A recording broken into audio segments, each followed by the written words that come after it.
अस्सलाम वालेकुम। तो चले अब हम जो है ना स्टार्ट करते हैं रिकॉर्डिंग। किस इस और जो है ना इसमें हम लोग आज का देखते हैं कि अब हमारे पास क्या फीचर्स आज हम एक्सप्लोर करने वाले इलस्ट्रेटर के। सबसे पहले मैं आपको फिर से रिमाइंड करा देता हूँ कि ऊपर वाले टूल बार को फिल वक्त नहीं आप ऑपरेट कर सकते हैं, ना आपने करना है।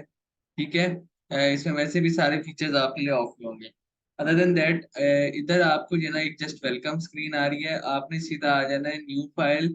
अगर आपने न्यू फाइल क्रिएट करनी है, अगर ऑलरेडी किसी प्रोजेक्ट पे काम कर रहे हैं उसे ओपन करना है तो सिंपल आप ओपन कर सकते हैं अपने सिस्टम डायरेक्टरी से। एनीवेज, हम न्यू फाइल पे आएंगे। ठीक है। अब देखिए न्यू फाइल पे आने के बाद ना आपको एक हॉरिजेंटल टूल सेट मिल रहा है और एक वर्टिकल मिल रहा है। ठीक है। तो हॉरिजेंटल में हम पहले देखते हैं कि हमारे पास क्या क्या चीज अवेलेबल है। ठीक है। हॉरिजेंटल में हमारे पास है कि मोबाइल्स की जो है ना स्क्रीन के हिसाब से रेजोल्यूशन है। ठीक है। हमारे पास वेबसाइट्स के हवाले से रेजोल्यूशन है। प्रिंटिंग मटेरियल के हवाले से प्रीसेट्स हैं। A3 है, लीगल है, A4 है। ठीक है। ये सारे लेटर है। फिल्म एंड वीडियो का अगर आप कोई एडिटिंग कर रहे हैं कुछ ऐसे तो यानी उनके लिए कोई ऐसा ग्राफिक बना रहे हैं तो उनका भी जो है ना आपके पास मौजूद है। एक प्रीसेट दिया हुआ है कि इनको पता है कि भाई मोस्टली इतना होता है। ठीक है। तो अभी हम जाएंगे सिर्फ सिंपल प्रिंट में। ये इसको हम A4 कर लेते हैं। ठीक है ना। A4 साइज का हमने एक जो है ना प्लेन ले लेते हैं और उसको आगे देखते हैं। अब हम आ जाए वर्टिकल वाले टूल बार पे। सबसे पहले तो हमारे पास कह लें कि जो है ना फाइल का नाम हम चेंज कर सकते हैं। ठीक है ना। इसे हम कर देते हैं क्लास 1। ठीक है ना। अब उसके बाद सबसे पहले दूसरे नंबर पे आपने मेजर काम करना है कि वैसे तो हमने प्रीसेट लोड कर लिया, लेकिन अगर आपकी कोई कस्टमर की यानी कि कोई कोई गिवन आपको है ना रिक्वायरमेंट की इतनी डायमेंशन हो तो आप इधर सेट कर सकते हैं। ये पॉइंट्स में आप इसे पिक्सल्स में कर सकते हैं, आप इसे इंचेस में कर सकते हैं, इसमें बहुत ज्यादा है सारे स्केल है, मीटर्स में कर सकते हैं। ठीक है ना। जो आपको कन्वीनियंट लगे उसके अकॉर्डिंगली कर सकते हैं। फिर आता है आपके पास ओरिएंटेशन। ओरिएंटेशन मतलब कि आपका जो है ना पोर्ट्रेट हो या लैंडस्केप हो, आर्ट बोर्ड। ठीक है। आर्ट बोर्ड का कंसेप्ट आई गेस आप लोगों को पता ही है। Art board is a plane where we play. ठीक है। Where we design, where we do everything. ठीक है। तो उस out of art board there is nothing. Art board की ही ओरिएंटेशन पे जो है वो सब होगा। आर्ट बोर्ड कितने हो से यानी दो करेंगे तो दो बन जाएंगे कॉपीज, तीन करेंगे तो तीन, यानी अगर आपने लट से A4 साइज की कोई जो है ना वो बनानी है ना बुक कह लें, तो आप मल्टीपल आर्ट बोर्ड्स पहले से बना सकते हैं। अगर इधर से नहीं भी बनाए तो आप बाद में भी बना सकते हैं, वो भी हम देखेंगे, लेकिन फिलहाल यही देखते हैं। ठीक है। ये ब्लीड है। ब्लीड कहते हैं कि ना ब्लीड उस कहते हैं कि जो एक्स्ट्रा जो स्पेस होती है ना जब आप पेपर प्रिंट करते हैं अक्सर आपने देखा होगा कि वाइट बॉर्डर छोड़ देता है प्रिंटर बाय डिफॉल्ट। वो एक्चुअली प्रिंटर नहीं छोड़ता, वो एक्चुअली सिस्टम की कमांड होती है। ब्लीड ब्लीड या ब्लीडिंग एजेस उनको कहते हैं जो कह लें हाशिया या जो मार्जिन ऑटोमेटिकली या बाय डिफॉल्ट छोड़ दी जाती है कि आप जो भी कर लें वो वाइट ही आएगा। ठीक है। मार्जिन लाइन कह लें तो ये ब्लीड वो होती है जो ऑटोमेटिकली पेजेस के बॉर्डर पे जो है ना वाइट छोड़ देता है प्रिंटर। ये वो है। अभी फिलहाल 0000 है। इसका मतलब है कि कई ये बिल्कुल जो है ना आप H2H डिजाइनिंग कर सकते हैं। प्रिंट यानी आपका डिजाइन कटेगा नहीं। लेकिन अगर आप ब्लीड डाल देते हैं ना तो आप अगर उस आप बॉर्डर पे भी कोई डिजाइन छोड़ भी रहे हैं ना तो जब आप एक्सपोर्ट करेंगे तो वो डिजाइन उधर से खुद ही कटिंग में आएगा। ठीक है। अब कलर मोड। कलर मोड ये है ना ये आप लोगों को आई गेस पता होगा, मैं फिर भी बता देता हूँ क्योंकि पिछले भी क्लासेस में हमने देखा था। CMYK के कलर का मतलब है जो प्रिंटर की जो है ना इंक के हिसाब से होता है ये। ठीक है। प्रिंटर जो रियल देखें अब अभी हम लोग जो स्क्रीन्स देख रहे हैं ना ये बहुत हाई DPI स्क्रीन्स हैं। इनकी कलर एक्यूरेसी बहुत ज्यादा है। ठीक है। तो इसके ऊपर अगर हम इसी कलर एक्यूरेसी का डिजाइन कह लें कि वहां पर लेकर जाएंगे ना प्रिंटर के ऊपर, अब वो है इंक। ठीक है ना। अब इंक पे इंक इंक तो देखें प्रिंटर एक कह लें नॉन इंटेलिजेंट एंटिटी है। वो अपनी इंक तो ये ना जो कमांड आएगी हाई डीपीआई की उसके हिसाब से लगाएगा। ठीक है, तो अब उसको अगर हमने ज्यादा कंट्रास्ट वाले कलर्स की कमांड दे दी ना जो कि हमारी स्क्रीन्स की है, तो वो कलर्स बहुत ज्यादा डार्क हो जाते हैं। Green, light green dark green हो जाएगा, रेड मैरून हो जाएगा। तो इस चीज को टैकल करने के लिए CMYK के कलर मोड इजाद किया गया। इसमें होता क्या है कि आप जो भी डिजाइन करते हैं ना, उसको जब उसको एक्सपोर्ट करेंगे ना तो आपको फीके फीके कलर नजर आएंगे अपनी स्क्रीन पे। वो फीके इसलिए होते हैं क्योंकि जब वो कल को जब आप प्रिंट करेंगे ना उसको, तो वो ताकि फिर वो उस डीपीआई के इक्वल आ जाएंगे जो आपकी स्क्रीन के हैं। तो जब भी आपने प्रिंटिंग के लिए कोई चीज तैयार करनी है ना तो CMYK में करें, आपको इनिशियली फीके कलर लगेंगे, लेकिन जब वो प्रिंट होके आएंगे तो आपको एक्यूरेट लगेंगे। अच्छा, और इसी तरह RGB है। अब RGB का मतलब है कि आपने वो कंटेंट प्रिंट नहीं करना। वो रेड ग्रीन ब्लू जो आपका नेकेड आई जो आपकी स्क्रीन की डीपीआई है, आपने जो पोस्ट करना है वो कांस्टेंट रहेगा, उसमें कहीं भी फ्लक्चुएशन नहीं आएंगी। तो अभी हम RGB से चलते हैं। रेस्टर इफेक्ट्स मतलब होता है कि देखें, अभी हमने जो सिलेक्ट किए ना डायमेंशन वो A4 साइज की है, लेकिन जो है ना उसको मजीद ये ना ये 300 टाइम स्केल भी करेगा ये। अगर हम उसको मैं इसको करूंगा ना स्क्रीन, तो स्क्रीन का मतलब है कि जो ओरिजिनल डायमेंशन है वो मेंटेन रहेंगी, उसमें मजीद स्केलिंग नहीं होगी। स्केल ये जो होती है ना PPI स्केलिंग, ठीक है ना, ये रेस्टर इफेक्ट्स, इससे क्या होता है कि डिजाइन की क्वालिटी और ज्यादा एनहेंस हो जाती है, पिक्सल डेंसिटी पिक्सल्स पर इंच और बढ़ जाते हैं। ठीक है ना, यानी स्क्रीन मतलब 72 इज द स्टैंडर्ड, कि यानी जितने उस साइज में बनते हैं पिक्सल्स पर इंच वो उतने ही होंगे।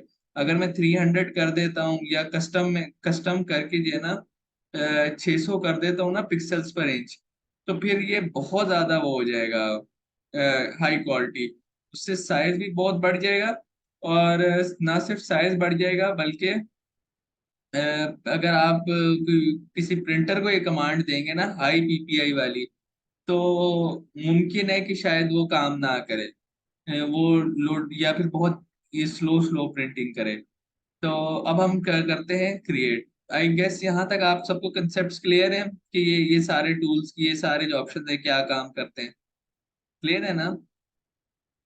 चलें ठीक है। अब हमने दबा दिया क्रिएट का बटन।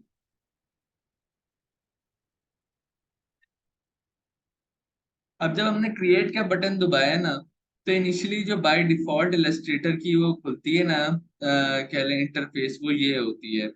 ठीक है, हम जो है ना इंटरफेसेस को और भी एक्सप्लोर करेंगे, इसको वर्क स्पेस भी कह सकते हैं। ठीक है ना, ये वाली वर्क स्पेस में और भी ज्यादा ऑप्शंस हैं, और कन्वीनियंट हो जाता है। ठीक है, लेकिन अभी हम लोग चलेंगे सबसे बेसिक वाली है, सिर्फ एसेंशियल्स। ठीक है ना, जो कि बहुत यानी कह लें बेसिक है। अब हमारे पास टॉप पे भी कुछ हैं चीजें, कुछ लेफ्ट पे भी हैं, कुछ राइट पे भी हैं। अब हम यहाँ सब थोड़ा सा अपना कोर्स की आउटलाइन डिजाइन करते हैं। पहले हम चलेंगे लेफ्ट वाले टूल से, उनके बारे में आगाही करेंगे। ठीक है ना, आप जब आप उनको क्लिक करेंगे ना, तो आपके पास राइट वाला पैनल भी चेंज होगा। लेकिन राइट वाले पैनल को अभी हम ज्यादा नहीं डिस्कस करेंगे, अभी हम सिर्फ इनको इन टूल्स को चेक करेंगे। ठीक है, फिर इनके बाद हम लोग जब हम एक दफा इस पूरे लेफ्ट पैनल को समझ लेंगे ना कि यार ये चीजें करती क्या है, फिर हम जो है ना अगेन इन्हीं को स्टडी करेंगे, लेकिन हम फिर उस स्टडी में ज्यादा क्या करेंगे, प्रॉपर्टीज। लेट से ये टेक्स्ट है ना, मैंने लेट से अगर इधर कोई टेक्स्ट प्लेस किया है, तो टेक्स्ट की प्रॉपर्टीज को स्टडी दोबारा करेंगे। अभी हमारा मकसद क्या होगा, पहले सिर्फ ये देखना कि यार ये करती क्या है चीज, ये चीज। ठीक है ना, फिर हम लोग बाद में इससे नेक्स्ट सेशन में हम प्रॉपर्टीज देखेंगे। और लास्टली हम लोग जो है ना देखेंगे कि ये जो ऊपर हमारे पास इतने सारे हैं, इनमें इनका आखिर इनका क्या मकसद है। ठीक है, डेफिनेटली इफेक्ट्स हैं, इसके अंदर इतने सारे फीचर्स हैं, यकीनन इनका भी कोई मकसद होगा, ये कोई वैसे तो नहीं है। इलस्ट्रेटर की इंटरफेस इंतहाई जो है ना बेसिक और जो है ना ऐसी लगती है, बहुत बोरिंग सी है और बहुत कम्प्लेक्स सी है as compare to other designing tools such as Canva. लेकिन उतना ही ये पावरफुल सॉफ्टवेयर है कि आप इस पे जो चाहे बना सकते हैं। और इसका कंटेंट जो है वो आपको इसके लेवल का कंटेंट नहीं मिलेगा। एनीवेज, जब भी स्टार्ट करने लगे ना प्रोजेक्ट इस तरह, अब आप हम तो पहले दबाएंगे कंट्रोल S। कंट्रोल S दबाया, ठीक है। और कंट्रोल S दबाने के बाद हम लोग इसको कर लेते हैं सेव, ठीक है ना। अभी देखें ये आ रहा है इधर एडोब इलस्ट्रेटर .ai फाइल, ठीक है ना। अब अगर मैं इसे करता हूँ ना, ये इनमें से भी किसी में, तो इन सब में ना फर्क कोई खास नहीं आएगा, ठीक है ना। जो एडिटिंग कैपेबिलिटी है वो कम नहीं होगी, सिर्फ फॉर्मेट चेंज होगा, ये याद रखिएगा। पीडीएफ फाइल डायरेक्ट इलस्ट्रेटर से एडिट हो जाती हैं अगर आप उसकी यानी फुल यानी कैपेसिटी रखें, अगर अगर आप उसकी कैपेबिलिटीज ऑन रखें। मैं ये जो मैंने अभी बात की है मैं इसका वजाहत करूंगा, लेकिन समझ लें Illustrator is an editor of PDF files, और पीडीएफ फाइल्स समझ लें बनती ही इलस्ट्रेटर पे हैं, ठीक है ना। इलस्ट्रेटर पे ही पीडीएफ फाइल्स बनती हैं जितनी भी आपके पास सामने, समझ लें ये है इलस्ट्रेटर ना। और अगर बनती हैं तो इसका मतलब है एडिट भी हो सकती हैं और बिल्कुल एडिट हो सकती हैं, ठीक है ना। तो वो एडिट कैसे होती हैं और ये सब चीजें हम वक्त के साथ साथ देखेंगे। अभी हम जो है ना .ai फाइल ही सेव करते हैं, और अपने जो है ना, अब इस इधर भी मैं थोड़ा सा गाइड कर देता हूँ। देखें, अक्सर ऐसे होता है कि आप किसी शॉप वाले को भेजते हो अपनी फाइल कि यार इसमें से प्रिंट कर दो, या फिर मैं आप लोगों के साथ शेयर करता हूँ कि मैंने डिजाइन बनाया हुआ है, आप इसको कॉपी कर लो मेरी इलस्ट्रेटर फाइल से। उसमें ना समटाइम्स इशू ये आता है कि लेट से मेरा वर्जन है 2023, मे भी सना का हो 2020, ठीक है 2018, तो वहां पर वर्जन की जो है ना कन्वर्जन रिक्वायर्ड होगी, तो आप वो यहाँ से कर सकते हैं, ठीक है ना। ये लिखे हुए हैं। वैसे 2020 अगर आपका है 2020 एंड अबव में सब में सेम चलेगा, ठीक है। तो अब क्रिएट पीडीएफ कंपैटिबल फाइल, यानी इसमें पीडीएफ की भी कैपेबिलिटी होंगी, ये सब चीजें होंगी, ठीक है। बस हम इसे ओके कर देंगे। अब हमारी होगी फाइल सेव, ठीक हो गया। अब हम आ जाए लेफ्ट पैनल पे। लेफ्ट पैनल पे हम एक्सप्लोर करते हैं हमारे पास क्या क्या चीजें हैं। अब ये देखें, मेरे एक्सप्लेन करने से बेहतर तो ये खुद भी बता रहा है। जरा देखिए, सिलेक्शन टूल है ये, ठीक है ना। Selection tool is just like a mouse, जिसको यानी जिस तरह कैनवा के अंदर हम लोग कोई भी ऑब्जेक्ट होता है ना, उसको क्लिक करते हैं और उसको ड्रैग करते हैं आगे पीछे लेके जाते हैं, तो इसमें ये सिलेक्शन टूल है, ठीक है ना। इसका ये मकसद है कि किसी भी चीज जो अभी तो कोई आइटम नहीं है, ब्लैंक है सारा आर्ट बोर्ड, तो इसलिए अभी ये कोई किसका काम नहीं है। ये आपके पास आ गया डायरेक्ट सिलेक्शन टूल। अब देखें, इसमें आपको एक खुद फंक्शनैलिटी शो भी करवा रहा है। ये क्या करता है कि जितना भी आपका आर्ट वर्क है ना, जितना भी डिजाइन वर्क है, उसके अंदर कह लें जो इलस्ट्रेटिव अमेंडमेंट्स होती हैं, जो उसके अंदर चेंजेस होती हैं। अब मैं आपको जो है ना थोड़ा सा डेमो भी करके दिखाने लगता हूँ, अभी पहले स्क्वेयर पे आएंगे फिर करेंगे, ठीक है। मैं ऊपर वाले टूल्स का डेमो भी करके दिखाऊंगा अभी, जब हम लोग स्क्वेयर पे पहुंच जाएंगे। ये आपके पास आ गया पेन टूल। देखें, सॉफ्टवेयर का नाम है इलस्ट्रेटर। इलस्ट्रेशंस बनाना, कार्टून्स बनाना, इस तरह की चीजें बनाना, ठीक है ना। इलस्ट्रेटर का जो सबसे सबसे कोर एलिमेंट है ना, वो है पेन टूल। पेन टूल है तो इलस्ट्रेटर है, वरना इलस्ट्रेटर का कोई काम नहीं है, समझ लें, ठीक है, अगर पेन टूल नहीं है। पेन टूल एक्चुअली वो टूल है जिससे आप कोई भी चीज बना सकते हैं, ठीक है। पेन टूल के यानी पेन टूल के अलावा भी आप चीजें सब चीजें बना सकते हैं, लेकिन जो कार्टून शार्टून जो बनते हैं ना, वो पेन टूल से ही बनेंगे, जो सॉफ्टवेयर का असल नाम है। और ये जो है ना कह लें कि ये दूसरी ये कर्वेचर टूल, और ये आपके अपने ये नाम से ही जाहिर कर रहा है, ठीक है ना। तो अब आ जाए हम लोग रेक्टेंगल वाले पे, ठीक है ना। आप देख रहे होंगे कि जो है ना इसके अंदर तो सिर्फ रेक्टेंगल आ रहा है, स्क्वायर सर्कल क्यों नहीं आ रहा, ठीक है ना। इसका रीजन ये होती है कि अभी सारे टूल्स आपके हैं उसके अंदर, इनके अंदर वो है, हिडन है, ठीक है ना। तो जिस के अंदर भी ये छोटा सा कॉर्नर पे एरो आ रहा है ना, इसका मतलब है there are some hidden tools as well. उसके ऊपर आप राइट क्लिक करेंगे ना तो ये और भी खुल जाएंगे, ठीक है ना। अब इसी तरह हम रेक्टेंगल पे करते हैं ना, तो ये few of the shapes are here, ठीक है। अब आपके पास या ये कुछ शेप्स आ रही हैं। अब आप इसमें से लेट से हम करते हैं इस सर्कल सेलेक्ट, ठीक है ना। अब अगर इलिप्स, सॉरी, अब हम इसको अगर सिर्फ सिंपल क्लिक करते हैं ना, तो ये एक बाय डिफॉल्ट बना देता है ये, ठीक है ना। और ये सर्कल है। अगर मैं इसको क्लिक करके ड्रैग करता हूं, तो ये एक फ्री हैंड है मेरे पास, ठीक है। मैं इसको जैसा मर्जी बना लूं। मैंने अभी माउस होल्ड किया हुआ है, ठीक है ना, माउस होल्ड किया हुआ है मैंने, राइट क्लिक दबाया, लेफ्ट क्लिक दबा के मैं इसको जैसे मर्जी शेप दे रहा हूँ, ठीक है ना। और अगर मैंने इसके रेशो को मेंटेन करना है, 1:1 को मेंटेन करना है, यानी विड्थ और हाइट सेम रखनी है, तो मैं दबा दूंगा शिफ्ट। अब मैं शिफ्ट दबा के जब इसकी स्केलिंग करूंगा ना, तो ये इक्वली 1:1 में ही एक्सपेंड और डिसेंड होगा, ठीक है। तो हम एक जो है ना, इस शिफ्ट छोड़ दिया मैंने, एक ओवल बना लेते हैं, ठीक हो गया। इसी तरह हमारे पास ये एक सिर्फ सिंगल क्लिक के ऊपर हमारे पास इसकी प्रॉपर्टीज आ रही, ये स्टार बन गया है, ठीक है ना। और ये एक स्टार मैंने इस तरह बना लिया। अब स्टार एक कह लें ऐसी एंटिटी है कि वो आगे पीछे नहीं होती, उसकी रेशो मेंटेन रखनी पड़ेगी इसको, तो ये करेगा, ठीक है ना। अब हम आते हैं वापसी ऊपर वाले टूल्स के ऊपर जो हमने पढ़े थे। अब देखें, मैंने इसको क्लिक किया, सिलेक्शन टूल को, ठीक है। सिलेक्शन टूल को मैं आगे इस सिलेक्शन टूल की मदद से मैं इसको बड़ा छोटा भी कर पा रहा हूँ, ठीक है। और ये है ना, इसको मूव मूव भी कर पा रहा हूँ आगे पीछे। अब आते हैं हम लोग इसके ऊपर डायरेक्ट सिलेक्शन टूल पे, ठीक है ना। उसके मुताबिक जो है ना, ये था कि आप डायरेक्ट सिलेक्शन टूल से जो है ना, इसकी कह लें कि कुछ ऐसी प्रॉपर्टीज चेंज कर सकते हैं जो कि इलस्ट्रेटिव है, ठीक है। ये देखें अब ये किस तरह हो रहा है, ये ये अब आर्ट वर्क में चेंज होने लग गया ये चीज, ठीक है ना। अब ये चीज मैंने सिलेक्ट कैसे की है देखना ये है, ठीक है ना। इसको थोड़ा सा यूं कर, मैं थोड़ा सा एक छोटा सा एक आर्ट वर्क का डेमो भी दिखाता हूँ, ठीक है ना।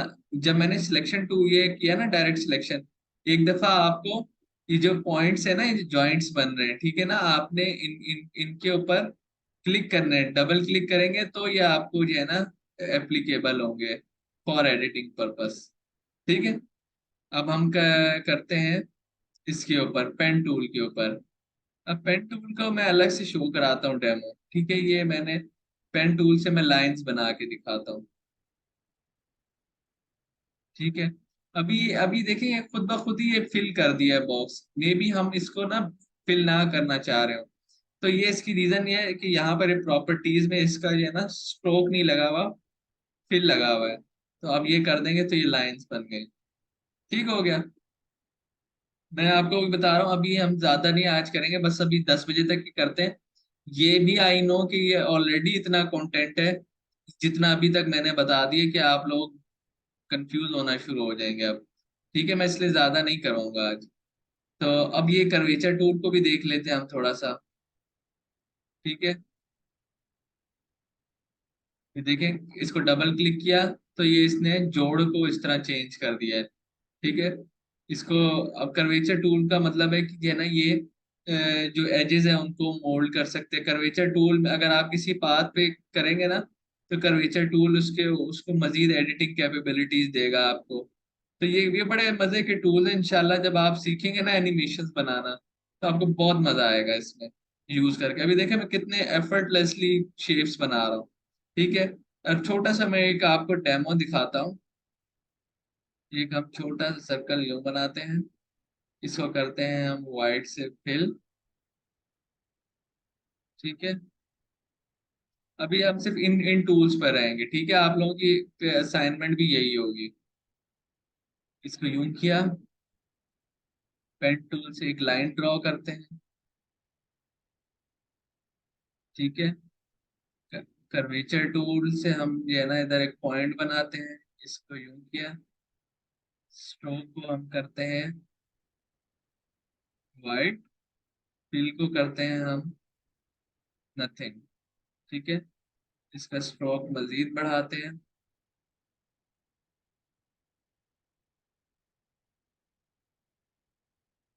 ठीक है। अब देखें मैंने कितनी एक एफर्ट से एक छोटी सी जो है ना कह लें एक इंसेक्ट समझ लें से बना लिया। ठीक है, इसके अंदर एक छोटा सा और सर्कल प्लेस कर देते हैं, इसको ब्लैक से फिल कर देते हैं।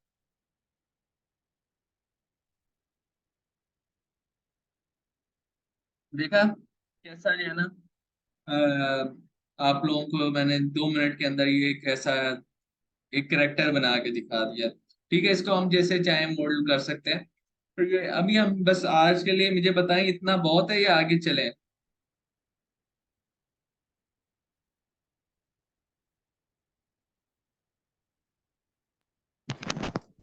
सर इतना ही काफी है, क्योंकि इसमें भी काफी कुछ है करने के हम्म, लिए और बिल्कुल। प्रैक्टिस करने के लिए, तो इट्स इनफ। और भी कल भी हाँ, क्लास होगी तो डेफिनेटली फिर मजीद बिल्कुल। करेंगे तो इंशाल्लाह। मैं आपको शॉर्टकट्स भी बताता जाऊंगा साथ साथ जो जो वर्क को इजी बनाएंगे। देखिए, कंट्रोल और डैश को दबाएंगे ना तो ये जूम आउट होगा, कंट्रोल और प्लस को दबाएंगे तो ये जूम इन होता जाएगा।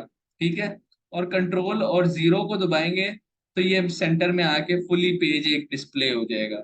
ठीक है ना? तो ये मेरे मैं वर्ड्स आप दोबारा सुनेंगे तो आपको आ जाएंगे, लिख भी लीजिएगा। कंट्रोल प्लस दबाने से जूम इन हो रहा है। ठीक है, कंट्रोल माइनस से जूम आउट हो रहा है, कंट्रोल जीरो से एक centre align page full page display हो रहा है। ठीक है, तो अब मैं एक्सपेक्ट करता हूँ कि आप लोग टाइम लेंगे, इजीली इन सारे जितनी भी मैंने बातें की हैं इसको एक दफा फिर से देखेंगे। बेशक 2x पे देख लें, मैंने बड़े आराम आराम से बोला है। और 2x पे देख के इसी तरह कुछ कल बना कर लेकर आए। ठीक है, मैंने प्रॉपर्टीज को बेशक टच नहीं किया, लेकिन आप कर सकते हैं। लेट्स से कलर को आप जो है ना आप ब्राउन कर सकते हैं, आप ग्रे कर सकते हैं, आप अपनी क्रिएटिविटी प्ले कर सकते हैं। ठीक है ना? वो आप कर लें। जितनी मैंने आपको बताई हैं चीजें, आप कोशिश करें उस पर रहें ताकि चीजें कंफ्यूज ना हो, मिक्सड अप ना हो। ठीक हो गया? तो अभी तक के लिए इतना ही। फिर इंशाल्लाह कल हम लोग क्लास लेते हैं, कल जरा ना सुबह के टाइम क्लास लेते हैं। ठीक है, मुझे बताएं सुबह 10 बजे हो जाएगी क्लास? मेरे लिए जरा इजी हो जाएगा अगर आप लोग 10 बजे अवेलेबल हो जाए। बेशक तब तक आप लोग प्रैक्टिस भी ना करें, फिर आपके पास पूरा कल का भी दिन होगा और पूरा हफ्ता भी होगा, फिर आप दोनों लेक्चर्स को प्रैक्टिस भी करते रहें और मुझसे हेल्प भी लेते रहें। ठीक है, आई कल हैव दस नो बजे इशू मिलें। विद टाइम सर, मैं कर लूंगी 10 बजे इंशाल्लाह। चलें बस, ठीक है इंशाल्लाह। मेरा आप भी कर लेंगी? जी जी।